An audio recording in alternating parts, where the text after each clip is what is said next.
तो बेटा गायनेक वाला पार्ट पढ़ना है, अगर पहले जैसे मैंने कहा आपको वो श्रोतस पढ़ा देते हैं हल्का सा, लास्ट में चल के मिलेगा।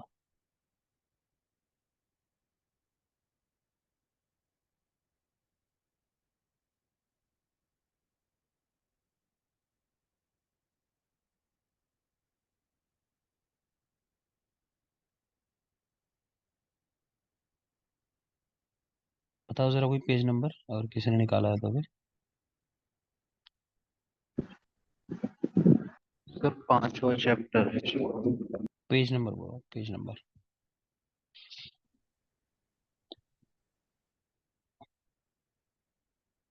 तो मेरे इस बना रहे हो पेज नंबर। ठीक है, नहीं आएगा आपको, एक मिनट रुक जाओ। सर ये चैप्टर 8 के बाद है। हम्म। चैप्टर 8 के बाद है। लास्ट में लगा हुआ है। इसमें होगा, सही कह रहा हूँ। ऊपर निकल गया। एक मिनट एक मिनट, इस अनवय मान से है, ठीक है। उसके प्रीवियस पेज पे है। चैप्टर 9 जहाँ है ना आपका बेटा, तो सही कह रहे हैं, उसके पहले जस्ट होगा यहीं पे। 9 से पहले। हाँ वही कह रहा हूँ, 9 के पहले। ठीक है। तो फिर लास्ट में आ जाओगे लगभग, ये अगर मैं आपको बताऊं।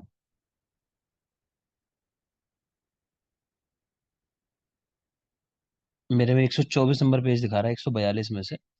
तो आप लगा लो लगभग लास्ट के आपके कुछ 20 पेज लगभग, वहां पे आ जाओ उनमें। वहां देखो।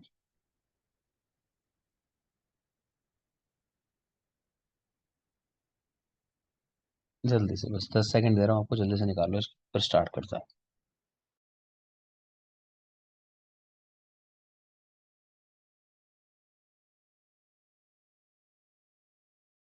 ठीक है, चलो देखते हैं। तो बेटा श्रोतस की बात हम लोग कर रहे हैं।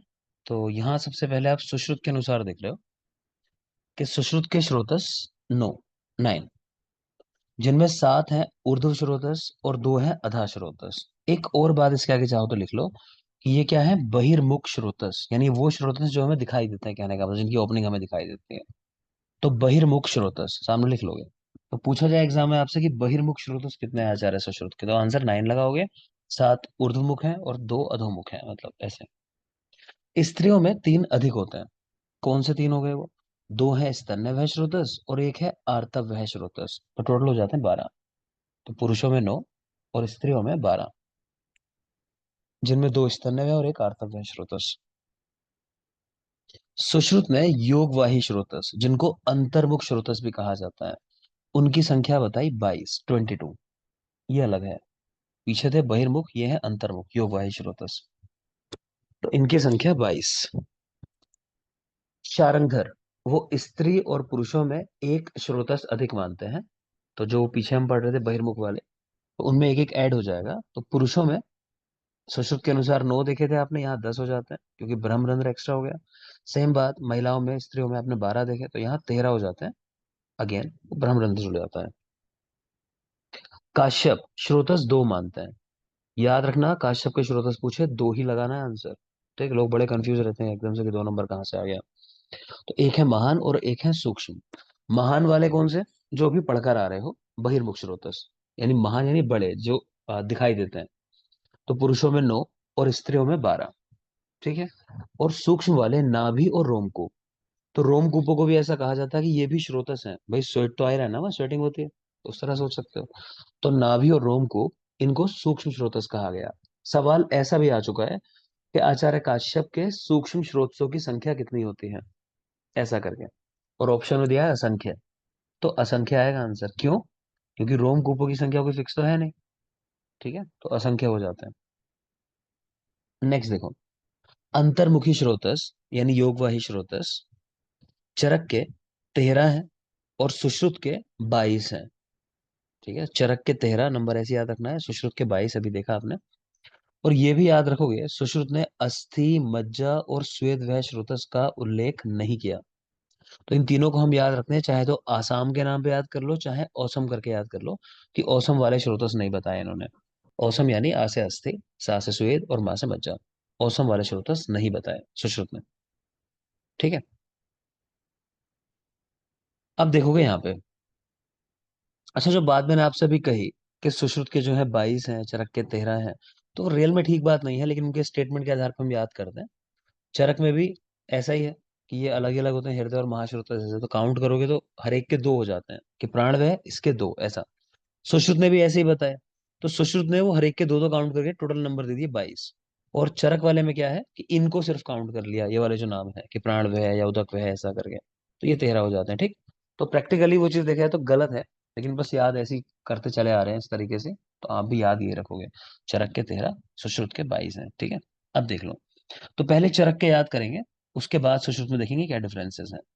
तीन याद रखोगे कि औसम का उल्लेख नहीं किया, है ना। आ, सा और मा वाले तीन हमने देखे कि वहां नहीं है। देखते हैं, चलोगे।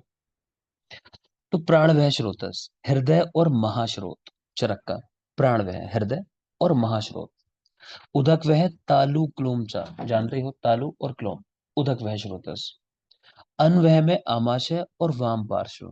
आमाशय और लेफ्ट साइड कह रहे हैं, ये अन का अनवय स्रोतस है। रस वह में हृदय और 10 धमनियां, तो पढ़ते ही हो कि रस जो है वो हृदय से धमनियों के थ्रू बाकी बॉडी में पहुंचता है, ऐसा करके। तो हृदय और 10 धमनियां, रस वह स्रोतस में। रक्त वह यकृत प्लीहा। अब तो चाणक्य सबने लगभग पढ़ा है पीछे, मैक्सिमम लोगों ने तो पढ़ा ही था। तो जानते हो कि वहां भी बताया गया था कि नासागत रक्त जो होता है, उसमें भी जो रक्त आने का स्थान है वो कहाँ से आता है, तो यही यकृत प्लीहा से ही आता है। ठीक है, तो रक्त के लिए यही जगह है, यकृत प्लीहा। मांस वह स्नायु और त्वचा, तो हम लोग याद रखते हैं कि मस्त, जो लोग मांस खाते हैं नॉनवेज, तो वो नॉनवेज की पार्टी को ही कहते हैं मस्त पार्टी, अदरवाइज कहते हैं कुछ था ही नहीं पार्टी में। जैसे शराबी होते हैं ना, तो कितनी अच्छी पार्टी में चले जाएं, कितने जूस मिल रहे हो, तो आके ये बोल देंगे अगर उनको अल्कोहल नहीं मिलेगा तो बेकार थी पार्टी, कुछ नहीं था। उन्हें कुछ खाने को मत दो, बस पिलाते रहो, वहां वो लेट जाए, नालियों में गिर जाए, सुबह उठ के घर चले जाएंगे चुपचाप, और बड़ी तारीफ करेंगे, बड़ी अच्छी पार्टी थी उनकी। तो मांस वह, तो मस्त, तो मांस वाले मांस को कहते हैं मस्त है, तो मांस वह स्नायु त्वचा। मेद वह वृक और वपावहन। मेद, तो वृक और वपावहन। अस्थि वह मेदा और जघन। इसको हम याद रखते हैं कि अस्थि जो है वो मेज के ऊपर रखिए, मान लो वाइवा चल रहा है आपका, तो टेबल पे रख देते हैं ना चीजें, सारे सॉफ्ट ऑर्गन या इस तरह की चीजें, तो वो याद कर सकते हैं कि अस्थि जो है वो मेज के ऊपर रखी है, टेबल पे, मेज यानी मेदा और जघन। मज्जा वह अस्थि और संधियां। तो मज्जा वैसे भी अस्थियों में ही रहती है, बोन के अंदर रहती है, बोन मैरो, पीछे आपने देखा था। मज्जा के क्षय का लक्षण क्या था कि अस्थियां जो होती हैं वो वीक हो जाती हैं, ऐसा देखा था ना हमने, तो वहां से रिलेट कर सकते हो। तो मज्जा वह में अस्थि और संधियां, क्योंकि संधियां भी अगेन बोन से ही बनती है, हम लोग जो बात करते हैं यहाँ पे संधि होगी, तो बोन्स के बीच के कनेक्शन की बात करते हैं। शुक्र वह वृषण और शेफ। शुक्र वह वृषण और शेफ, शेफ यानी मेड है, एक ही बात है। तो वृषण और शेफ। मूत्र वह बस्ती और वंक्षण। मूत्र, बस्ती और वंक्षण समझ आ रहा होगा, मूत्र बस्ती तो इजीली रिलेट कर रहे होगे, और साथ में वंक्षण है। पुरीश वह पक्वाशय और स्थूल गुद, अगेन पुरीश की बात है तो गुदा के साथ, और पुरीश की बात है तो पक्वाशय के साथ रिलेट कर पा रहे होगे, तो पक्वाशय और स्थूल गुद। श्वेत वह में मेदा और लोमकूप, देखो जिसमें मेद ज्यादा होता है उसको स्वेटिंग ज्यादा होती है ना, ओबीज लोगों को। इसी तरह लोमकूप, तो वहीं से स्वेटिंग होती है। तो स्वेद वह स्रोतस, मेदा और लोमकूप। आर्तव आता है नहीं। एक बार फिर देख लोगे इसको जरा शुरुआत से। तो प्राण वह हृदय और महास्रोत। प्राण वह हृदय और महास्रोत। उदक वह तालुक लोम। अन वह आमाशय और वाम पार्श्व। रस वह हृदय और 10 धमनियां। रक्त वह यकृत और प्लीहा। रक्त वह यकृत और प्लीहा। मांस वह मस्त स्नायु और त्वचा।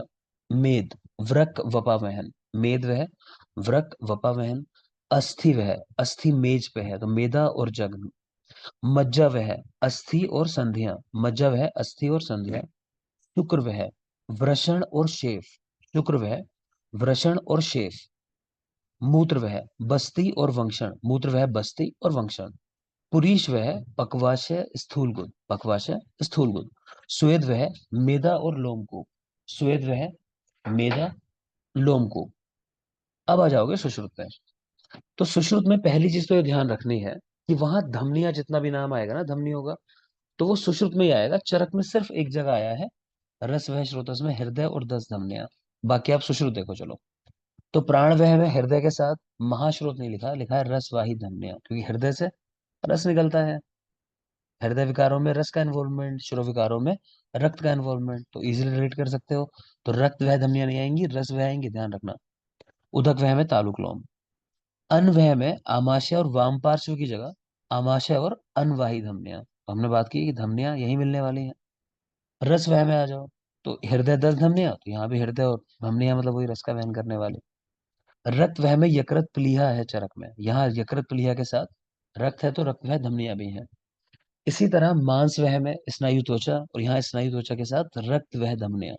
तो ये ध्यान रखना, इस पे सवाल आया था कि मांस वह स्रोतस में मूल कौन है मांस वह स्रोतस का। तो स्नायु त्वचा के साथ रक्त वह धमनियां भी लिखी हैं, तो रक्त वह में भी है रक्त वह धमनियां, और मांस वह में भी है, याद रखना। ठीक है। नेक्स्ट देख रहे हो मेद वह। तो वृक वपा वहन वहां था, यहाँ लिखा है वृक और कटी, कोई खास नहीं है, देख लेंगे। वृक और कटी। अस्थि मज्जा है नहीं, औसम करके याद किया था हमने, श्वेत वह भी नहीं होगा, ठीक है। शुक्र वह आ जाओ, बहुत बहुत जरूरी। यहाँ सबसे जरूरी शायद जो है वो यही है, शुक्र वह। तो चरक में वृषण और शेफ, और सुश्रुत में वृषण और स्तन। याद रखना, बिल्कुल रिलेट नहीं होता है शुक्र वह के साथ, तो वृषण के साथ यहाँ स्तन लिखा हुआ है, शेफ नहीं लिखा हुआ है। ठीक है। मूत्र वह पे आ जाओ, बस्ती वंशण वहां था, यहाँ बस्ती और मेढ्र लिखा हुआ है, बस्ती और मेढ्र। पुरुष वह में पकवाशय स्थूल गुद की जगह पकवाशय और गुद लिखा हुआ है, पकवाशय गुद। स्वेद वह है ही नहीं, औसम। और आर्तव वह स्रोतस में गर्भाशय, और आर्तव वह धमनियां। तो आपसे सवाल पूछा जाता है, क्या सवाल पूछा जाता है, लिख लोगे। 2 पॉइंट है। एक लिखो कि आर्तव, सॉरी, स्तन्य वह स्रोतस का प्रथम उल्लेख। स्तन्य वह स्रोतस यहाँ कहीं लिखा नहीं है, लेकिन अलग से सुश्रुत ने बताया है। तो स्तन्य वह स्रोतस बाय सुश्रुत, सामने लिख लो सुश्रुत। यही दूसरा पॉइंट लिखो, स्तन्याशय। स्तन्याशय का प्रथम उल्लेख, तो लिखेंगे शारंगधर।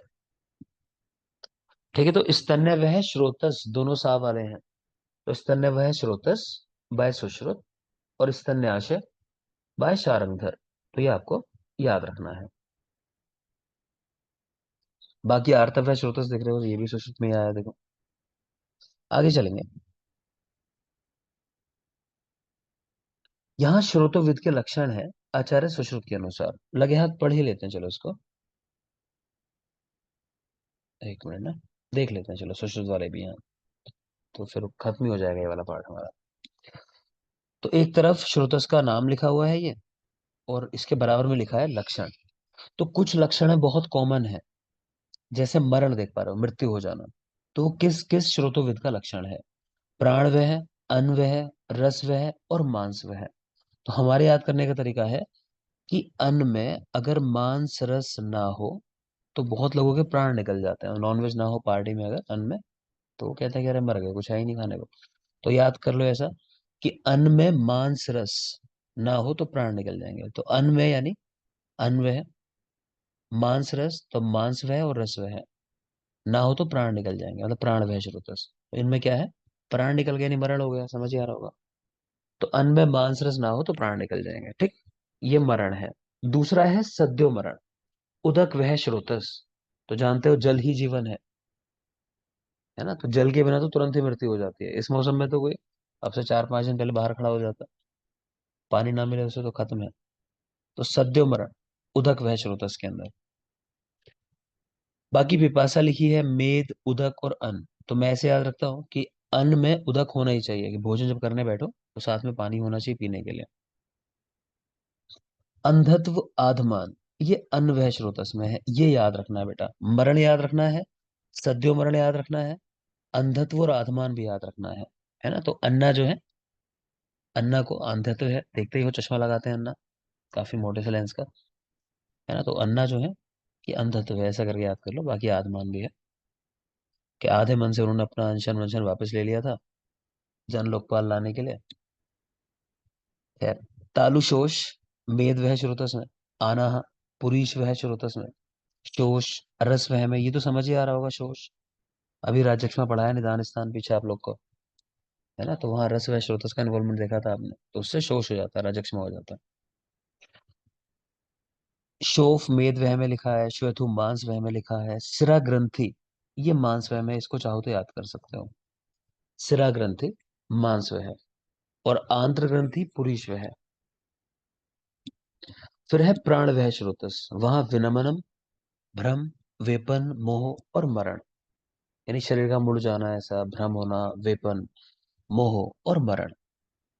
ठीक है, तो मैं इस तरह याद रखता था कि बिना मन के अगर मोहन भ्रमण करने जाएगा तो वेपन यानी कांप के मर जाएगा। तो बिना मन के मोहन भ्रमण करने गया, कांप के मर गया, उसका मन नहीं था जाने का, घूमने जाने का। तो बिना मन के यानी विनमन, मोहन मतलब मोह, भ्रमण करने जाएगा तो भ्रम, क्या होगा, वेपन से मरण हो जाएगा, कांपने से मृत्यु, तो वेपन और मरण। प्राण वह स्रोतस। नेक्स्ट देखोगे आर्तव वह स्रोतस, ये भी जरूरी है, हम ट्रिक याद रखते हैं, BAMS, मतलब बंध्यत्व, ए से आर्तव नाश, और MS यानी मैथुनाश सेशन होता है, उसके लिए लिखा हुआ है। तो BAMS। ठीक है, तो याद रखेंगे इसको भी।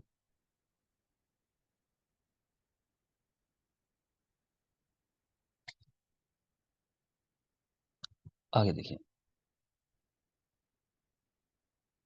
तो कंप्लीट है, इसमें और कुछ नहीं देखना हमें। मैं फिर एक बार बोल रहा हूँ, यहाँ क्या जरूरी था, तो पहला पॉइंट था कि अन्न में मांस रस होना चाहिए, वरना प्राण निकल जाएंगे, मतलब मरण मरण हो जाएगा। सद्यो मरण में है उदक। अंधत्व आधमान, तो अन्न वह स्रोतस। शोष रस वह स्रोतस। बिना मन के मोहन भ्रमण करने जाएगा तो वेपन से मरेगा, कांप के मरेगा। ठीक है, तो प्राण वह है। और बंध्यत्व आर्तव नाश मैथुन आह सहिष्णुता, तो ये सब आर्तव वह में है, तो BAMS करके इसको हमने याद किया, तो ये याद रखोगे। अब आ जाएंगे वापस जहां पे हम लोग पढ़ रहे थे, अपनी जगह पे वापस लौट आते हैं, देखोगे, वापस आ जाओ।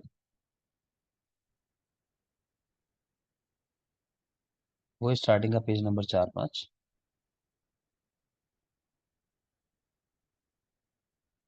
कल जब आओगे आपको याद होना चाहिए जो भी पढ़ा है मैंने, ठीक, तभी वो समझ में आएगा। जो कल वाला पोर्शन है वो श्रोतस का ही है पूरा। देखिए बेटा, लास्ट पॉइंट जो हमने देखा था ऊपर, वो ये देखा था कि योन्यार से वाग्भट ने कहा कि भग और आर्तव नाश हो जाता है, वो बात याद रखने की है। भग और आर्तव नाश, और सुश्रुत में लिखा है योनि और आर्तव नाश, वहां भग और आर्तव नाश लिखा हुआ है। योनि व्यापक का उल्लेख किस आचार्य ने कहाँ पे किया, तो चरक ने चिकित्सा 10 के अंदर, सुश्रुत उत्तर तंत्र 38, संग्रह उत्तर तंत्र 38, हृदय उत्तर तंत्र 32। तो कोई पूछता नहीं है, चरक वाला पॉइंट चाहो तो देख लो, मैक्सिमम सुश्रुत वाला। नेक्स्ट देखिए वंगसेन। वंगसेन 12वीं सदी के हैं, 12th सेंचुरी। पत्नी विद्वेष बताए इन्होंने 3, सीधा याद रखोगे, पत्नी विद्वेष 3 है। वंगसेन ने बताए हैं, टाइम है इनका 12वीं सदी। वा से वंगसेन, बा से 12। ठीक है, इन्होंने बताया पत्नी विद्वेष, अगेन विद्वेष वा से स्टार्ट होता है, तो वंगसेन ने विद्वेष बताए हैं। सामने देख पा रहे हो शारंगधर, उन्होंने स्त्री दोष बताए हैं। ठीक है, तो अगेन सा जो लेटर है वो शाह से शुरू होता है, तो इस तरह करके हम याद रखते हैं। तो विद्वेष वंगसेन ने बताया 3, और स्त्री दोष शारंगधर ने बताया 3, ऐसा ही याद रखोगे। चरक सुश्रुत और जितने भी आचार्य हैं, कहने का मतलब सभी ने योनि व्यापद की संख्या 20 बताई है। तो जैसे कृमि है, योनि व्यापद है, और प्रमेय है, तो इनकी संख्या सभी ने 20 ही बताई है। तो सिंपल सी बात है, कह रहे हैं भाव प्रकाश में 20 ही बताते हैं, लेकिन कहीं 20 नंबर नहीं दिया, तो ये रटने की चीज नहीं है। आपको तो कुल मिला के 20 नंबर याद रखना है। चरक सुश्रुत वाग्भट यानी बृहत्त्रयी, और साथ में हारित, इन्होंने 20 योनि व्यापद के अलावा एक योन्यार्ष का भी उल्लेख किया है। तो 20 योनि व्यापद के अतिरिक्त योन्यार्ष का भी उल्लेख किया, बृहत्त्रयी में और हारित के अंदर। ठीक है, अगर भूल जाओ तो याद कर लो। अभी योन्यार्ष पीछे पढ़ा रहा था, सुश्रुत की बात भी कर रहे थे हम लोग, है ना, कि आर्तव और योनि नाश हमने देखा था, और भग देखा उसके बदले वाग्भट के अनुसार, यहाँ देख पा रहे हो। ठीक है ना, तो आपको याद रह जाएगा कि भाई सुश्रुत के अंदर तो आया है योन्यार्ष। ठीक है, इसी तरह जो लघुत्रयी है, मतलब माधव शारंगधर भाव प्रकाश, और इसके अलावा योग रत्नाकर, इन्होंने 20 योनि व्यापद के अलावा एक योनि कंद रोग है उसका उल्लेख किया। तो योन्यार्ष बृहत्त्रयी में आया है हारित के साथ साथ, इसी तरह योनि कंद लघुत्रयी में आया है योग रत्नाकर के साथ साथ। योनि व्यापद के निदान क्या है, ठीक है, योनि व्यापक मतलब स्त्रियों से संबंधित विकार है, ठीक है, गर्भाशय से संबंधित मेनली विकार है, उनको योनि व्यापक कहते हैं। तो चरक ने इसके कारण बताए, 4 कारण होते हैं, मेनली नंबर है, आपसे ये कोई नहीं पूछेगा इनमें से कौन सा कारण है या नहीं है, मेन नंबर है बस, वो याद रखना है। तो योनि व्यापक के निदान 4, तो नाम लिखे हैं वैसे, मिथ्याचार, प्रदुष्ट आर्तव, बीज दोष और दैवकृत। ठीक है, तो चरक के 4 हैं। वाग्भट नीचे नंबर लिखे हैं 7 योनि व्यापक के, अगेन नंबर ही जरूरी है, देख लो फिर भी कौन कौन सा है। दुष्ट भोजन, विषम अवस्था में अंगों को रखकर शयन करना, अत्यधिक मैथुन, दुष्ट आर्तव, अपद्रव्यों का प्रयोग, बीज दोष और देवजात। तो नंबर याद रखने हैं बेटा, 4 चरक के हैं और 7 वाग्भट के हैं। गाइड्स वगैरह में नंबर गलत दिए हुए हैं, तो चक्कर में नहीं पड़ोगे, जितना यहाँ लिखा है आपको वही याद रखना है, 7। ठीक, वहां शायद 6 लिखा हुआ है गाइड्स में आपके। काश्यप ने शुद्ध स्नाता को नस्य देने से योनि शोष का होना बताया, यानी जिसको अभी मतलब जस्ट साइकिल गई है, 3 दिन 5 दिन का समय गया है, उसके बाद जस्ट नस्य दे दिया अगर, तो योनि शोष हो जाता है, ऐसा काश्यप ने लिखा है, ये पता होने चाहिए, जरूरी पॉइंट्स हैं सारे। तो काश्यप शुद्ध स्नाता को नस्य नहीं देना है, अदरवाइज योनि शोष। नेक्स्ट देख रहे हैं, आचार्य चरक के अनुसार जो 20 योनि व्यापद हैं उनका डिवीजन है ये, ध्यान से देखोगे। तो एक तरफ दोष लिखे हुए हैं, सामने नंबर चरक का, फिर सुश्रुत का, फिर वाग्भट का, ये कितने कितने रोग होते हैं। ठीक, तो वात पित्त कफ सन्निपात, वात पित्तज, वात कफज और कृमिज, कितने कितने हैं, 11 3 1 1 2 2, ऐसा 11 3 1 1 और 2 2। नहीं रटना चाहो यहाँ नंबर, कोई बात नहीं है, अभी कम से कम ये वात वाले 11 कर लो, पित्त वाले 3, इन पे फोकस कर लो, बाकी तो आपको समझ में आ जाएंगे आगे, जब थियरी पूरी पढ़ लोगे समझ में आने लगेगा कितने कितने होंगे। ठीक है, सुश्रुत देखो, उन्होंने सिर्फ वात पित्त कफ और सन्निपात से बताया, 5 5 5 5, ये बिल्कुल रटे होने चाहिए, आसान भी है। सिर्फ वात पित्त कफ और सन्निपात की वजह से बताई उन्हें व्यापक, और सबकी संख्या 5 है, और सन्निपात वालों को कहा असाध्य है। सुश्रुत ने भी, और इनके फ्रेंड्स जो है भाव प्रकाश योग रत्नाकर, उन्होंने भी कहा असाध्य होते हैं। वाग्भट की अगर हम बात करें, तो नंबर में देख रहे हो, पित्त वाले में 3 की जगह 2 कर दिए, पित्त वाले 3 की जगह 2 कर दिए, और लास्ट में देख रहे हो कृमि ज्योनि व्यापद एक, ये बता रखा है यहाँ पे, तो यानी यहां से एक नंबर कम कर दिया और लास्ट में एक नंबर बढ़ा दिया है। ठीक है, तो कृमिज योनि व्यापद, आपसे सवाल आएगा एग्जाम में, कृमिज योनि व्यापद का उल्लेख किस आचार्य ने किया, तो आप आंसर क्या लगाओगे, आचार्य वाग्भट। एक बात, दूसरी बात, किस आचार्य ने योनि व्यापद में कृमि होना बताया पहली बार, तो वो चरक ने बताया है। ठीक है, आचरणा करके योनि व्यापद पढ़ेंगे हम लोग, तो वहां पे ये लक्षण मिलता है कि वहां पे कृमि हो जाता है। ठीक है ना, तो दोनों बातें अलग हैं। तो कृमि से भी योनि व्यापक बताया है, तो वो चरक ने बताया है, मतलब कृमि की वजह से भी योनि व्यापक होता है, लेकिन नाम से स्पेसिफिक कृमि योनि व्यापक पूछे किसने उल्लेख किया पहली बार, तो वाग्भट ने किया है। बात समझ में आ गई है, क्योंकि पीछे सवाल आया था, लोग बड़े कंफ्यूज रहे, कॉन्सेप्ट नहीं बना पाए कि क्या आंसर लगना चाहिए, वहां आंसर वाग्भट लगवा लिया था, क्योंकि नाम से रख के पूछ लिया कृमि योनि व्यापक किसका है, चरक में नहीं आया इस नाम से। अभी आपने देखा वात की वजह से 11 योनि व्यापक होते हैं, मैंने आपसे कहा नंबर याद रखोगे, तो चरक वाले वात की वजह से जो होते हैं उनको देखते हैं, चलो। तो देखो 3 है चरण, आचरणा, अतिचरणा और प्राकचरणा। ठीक, 2 है मुख, अंतर्मुखी, सूचीमुखी, 2 योनि, षड योनि, मतलब षंड है वैसे वो, षंड योनि और महायोनि। इसके अलावा उदावर्तनी, वातकी, पुत्रग्नि और शुष्का। तो देखो समझ ही आ रहा होगा, उदावर्त जैसे रोग वात की वजह से होते हैं, है ना, वातकी का नाम ही है, वात से हो रही होगी। पुत्रग्नि है वो भी वातज है, थोड़ा ध्यान रख लोगे। और शुष्क कुछ होता है तो वो भी वात की वजह से ही होता है। तो ये सारी वातिक कंडीशन है। तो कैसे याद रखना है, 3 चरण, यानी आचरणा, अतिचरणा, प्राकचरणा, प्राक यानी समय से पहले, तो आचरणा, अतिचरणा, प्राकचरणा, 2 मुख, अंतर्मुखी, सूचीमुखी, 2 योनि, षंड योनि, महायोनि। इसके अलावा कुछ नाम और है, देख लेना आप, आगे समझ में आ जाएंगे। याद रखने हैं सुश्रुत वाले, उदावरता, बंध्या, परिप्लुता, विप्लुता और वातला। तो हम ट्रिक याद रखते हैं, लिख लोगे, लिखो उदर से बंधी परी विपुल से बात करती है ना, मान लो कोई परी है, तो कई लोग होता है ना, वो इसमें दिखाते हैं कि परी को पकड़ लिया कि ठीक है उससे कुछ मांग रहे हैं, सोना वोना की दे दो हमें, तो उधर से बांध रखा होगा परी को, तो विपुल से बात करी, उसको लगा होगा ठीक है बेचारा है, कि भाई छोड़ दो मुझे। तो उधर से बंधी परी, उधर यानी उदावरता, बंधी यानी बंध्या, परी से परिप्लुता, विपुल से बात करती है, तो विप्लुता और वातला। उदर से बंधी परी विपुल से बात करती है।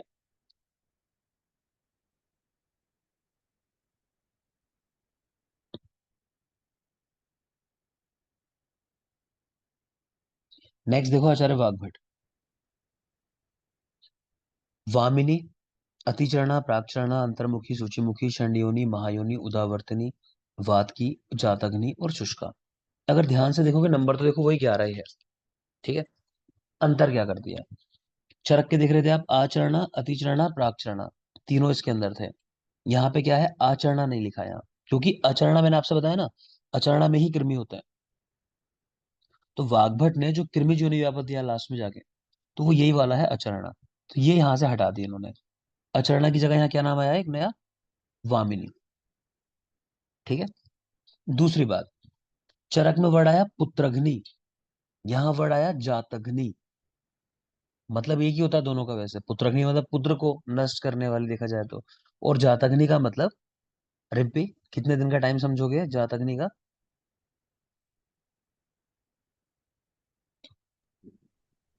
Yes sir. कल एक क्वेश्चन बताया था आपको कि जात मात्र में स्नेह की मात्रा कितनी होती है, चलो वो बता दो, फिर दूसरा सवाल आएगा।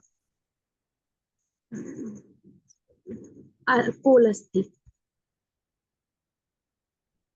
सबको ठीक है, कुछ गलत तो नहीं लग रहा किसी को? एक दो लोग मुझे थोड़ा कंफ्यूज लग रहे हैं।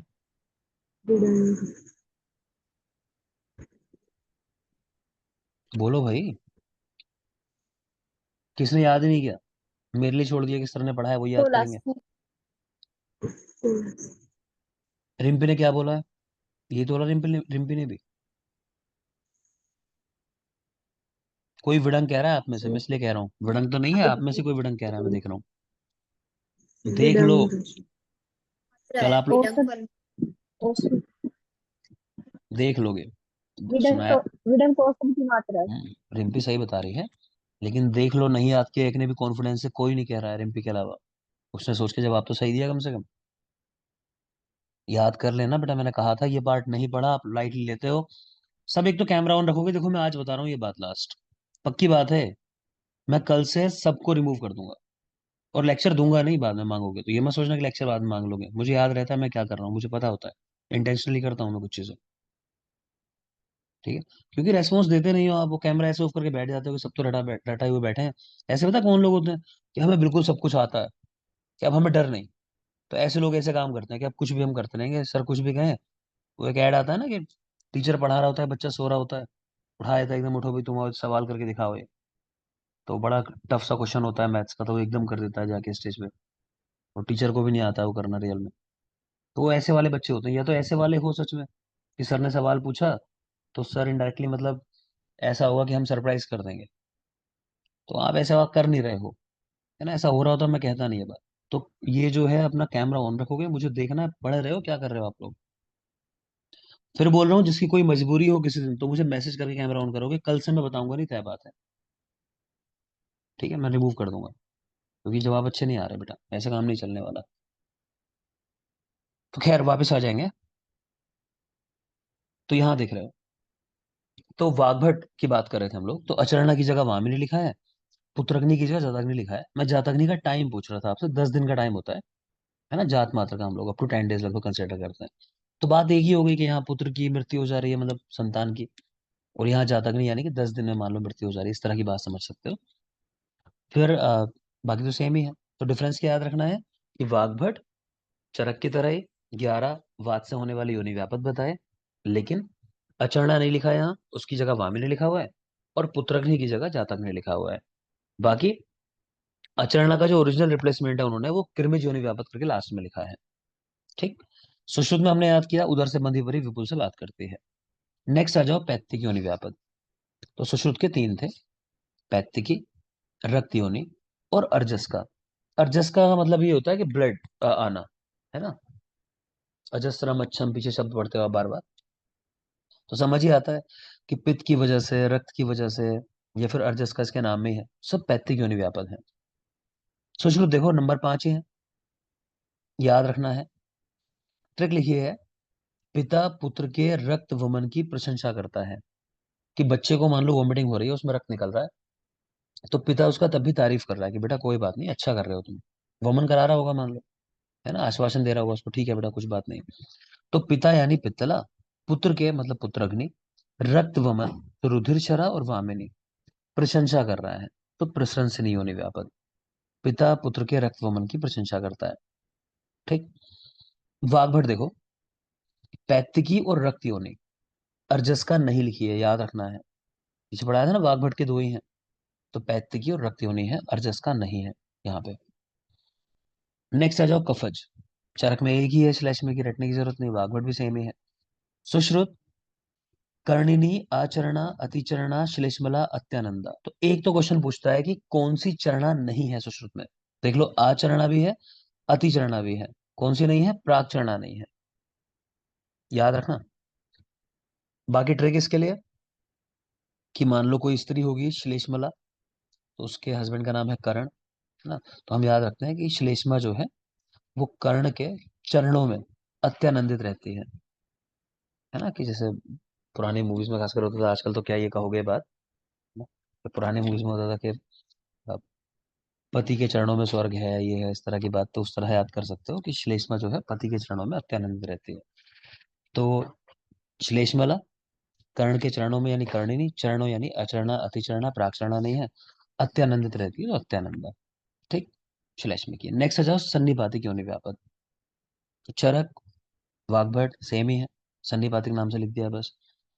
सुश्रुत की अगर बात करें, सर्वजा, सूची वक्त्रा, चंडी, महती और फलिनी। तो ट्रिक है इसके लिए कि सभी सड़े महकते फलों की सूची बनाओ। अपने ट्रिक लिख लो कि कुछ फल खराब हो गए होंगे, तो बोला जा रहा है कि भाई सड़े हुए फलों की सूची बना लो, जो इनमें सड़ी हुई स्मेल आ रही है, तो उनको निकाल देते हैं बाहर हम लोग, है ना।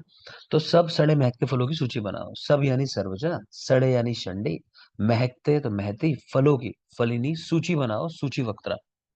तो सब सड़े महकते फलों की सूची बनाओ।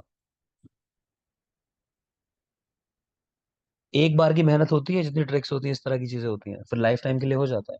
कोई भी एग्जाम आता रहे, थोड़ा सा समय लगता है रिवाइज करने में चीजों को, तो हिम्मत मत हारा करो। नेक्स्ट आ जाओ वात पैत्तिक। वात और पित्त की वजह से कौन से योनि व्यापक होते हैं। तो अब सुश्रुत में तो आएंगे नहीं कोई से भी, सुश्रुत में चार ही बताए गए हैं, वीपी के एस, चारों पढ़ लिए हमने। चरक देखो, वात पित्तज है वामिनी और परिप्लुता, तो याद रखेंगे वीपी की परी वमन करती है ना, बीपी सिंह कोई व्यक्ति है बीपी, तो उसकी परी वमन कर रही है। परी यानी अपनी बच्चियों को, जैसे बेटियों को लोग कहते हैं परी, तो वीपी की परी वमन कर रही है। तो वीपी यानी वात पित्तज, परी यानी परिप्लुता, वमन कर रही है मतलब वामिनी। वाग्भट की बेटी बहुत स्ट्रांग होगी, जैसे माउंटेन्स वगैरह पे जाते हैं ना, छोटे बच्चे वॉमिटिंग करने लगते हैं, तो कई लोग उन बच्चों को पहले ही समझा के ले जाते हैं। हमारे पापा ले जाते थे, तो वो कहते थे मेरी इंसल्ट मत कराना, कभी कहीं जाते थे हम लोग जैसे बस वगैरह से उस समय, कि कहीं तुम सब रास्ते में वॉमिट करना शुरू कर दो, है ना, तो अक्सर कि हम भूखे जा रहे हैं, बाकी लोग खा के जा रहे हैं सब कुछ, तो वो रास्ते में फिर जितना खाया था वो वापस देना होता है ना, प्रकृति को जितना लेते हो, तो वो लौटा दिया करते थे, तो हमने कुछ खाया नहीं होता था। तो खैर, तो हम जो थे ये वाली परी बन के जाते थे कि वीपी की परी लोहे की। तो चरक की परी जो है वमन करती है, यानी परिप्लुता और वामिनी। तो वीपी की परी वमन कर रही है, तो वात पित्तज परिप्लुता वामिनी। और वाग्भट वाले पॉइंट में कि वात पित्तज कौन से उनके, कि उनकी परी जो है लोहे की है, तो परिप्लुता लोहित शरा, लोहित शया, कि मतलब वो नहीं कर रही है वोमिटिंग वगैरह, वो लोहे की बनी है फौलादी। आगे देखो, वात कफज। तो विक्की के कर्ण ऊपर, ठीक है, तो विक्की के कर्ण ऊपर, तो कान तो ऊपर ही होते हैं वैसे, है ऊपर नहीं होते, साइड में होते हैं, ठीक है। ऊपर किसके होते हैं, खरगोश के होते हैं ऊपर। लेकिन जितने कार्टून देख लेना, खरगोश भी जब फोन सुनते हैं ना, तो साइड से लगा के सुनते हैं, उनके कान ऊपर रहते हैं और फोन सुन रहे होते हैं साइड से। ये बहुत इंटरेस्टिंग बात है, कभी देखना आज के बाद कोई भी कार्टून देखोगे खरगोश का, तो वो साइड से फोन सुन रहा होगा, तो कान ऊपर होते हैं उसके, ऊपर लगा के नहीं सुनता कभी, तो खैर। तो विक्की के कर्ण ऊपर, कर्णिनी और उपप्लुता, ठीक, और यहाँ सेम ही है, विक्की के कर्ण ऊपर, विक्की यानी वात कफज, कर्णिनी उपप्लुता। नेक्स्ट है कृमिजोनि व्यापक, तो ये तो सिर्फ बागभट में आया है, तो विप्लुता, ठीक है, विप्लुता ये ओरिजिनल कृमिजोनि व्यापक है, ठीक, तो याद रखना इसको कृमि योनि व्यापद के नाम से भी कहा गया है, विप्लुता वैसे इसका नाम है। ठीक है, इसी को कृमि योनि व्यापद भी कहते हैं। तो आपसे पूछा जाए पहली बार किसने कृमि से होने वाले योनि व्यापद का उल्लेख किया, तो चरक ने किया। पूछे कृमि योनि व्यापद किसकी देन है, तो वाग्भट की देन है। या किसने पहली बार उल्लेख किया कृमि योनि व्यापद का, तो वाग्भट ने किया। आगे चलिए, चरक की अर्जस का वाग्भट की लोहित शया। कह रहे हैं चरक ने जो अर्जस का लिखा है जिसको, वाग्भट की वही लोहित शया है। ठीक है, चरक ने पैतृक में लिखे थे ना 3, वाग्भट ने 2 ही लिखे थे, तो कह रहे हैं वो सेम ही चीज है, लोहित शया और अर्जस का, तो हम क्यों लिखे अलग से। वाग्भट ने शब्द भेद से चरक का अनुसरण किया, केवल अचरणा के स्थान पर विप्लुता, पुत्रग्नि के स्थान पर जातग्नि और अर्जस के स्थान पर लोहित शया लिखा है। यहाँ पढ़ चुके ऑलरेडी। आगे देखो, माधव ने सुश्रुत का अनुसरण किया। कह रहे हैं ऐसा ही भाव प्रकाश और योग रत्नाकर ने भी किया, केवल रुधिर या लोहित क्षरा को लोहित क्षय कहा और फलिनी को अंडनी कहा। तो इसके लिए ट्रिक है, उतना समझ लो तो आपके सारे आंसर निकल जाएंगे। तो यहाँ एक लिखा है कि भामा को फल में अंडा मिला, कि भामा को क्या मिला, जैसे कोई काम करते हैं ना, हम कहते हैं हमें फल क्या मिलेगा इसका, कि फल में मिला अंडा। जब कुछ नहीं मिलता तो कहते हैं कि 0, तुमको शून्य मिलेगा, अंडा। तो भामा को फल में अंडा मिला, मतलब भामा से मतलब है भाव प्रकाश और माधव, तो उन्होंने फलिनी की जगह अंडनी कहा है। ऐसा करके याद रखना कि भामा को फल में अंडा, यानी भाव प्रकाश और माधव, फलिनी की जगह अंडनी कहा। दूसरा एक और ट्रिक लिखी है कि व्योम को लोहित क्षय हुआ। व्योम को लोहित क्षय मतलब वाग्भट, योग रत्नाकर और माधव, इन्होंने लोहित शरा को लोहित क्षया कहा, क्षया। तो व्योम को लोहित क्षय हुआ मतलब, तो शरा नहीं लिखा, क्षया लिखा करके। तो व्योम को लोहित क्षय और भामा को फल में अंडा, इतना याद रखना। बाकी मैं देख रहा हूँ टाइम खत्म हुआ आज का, इतना ही रखते हैं।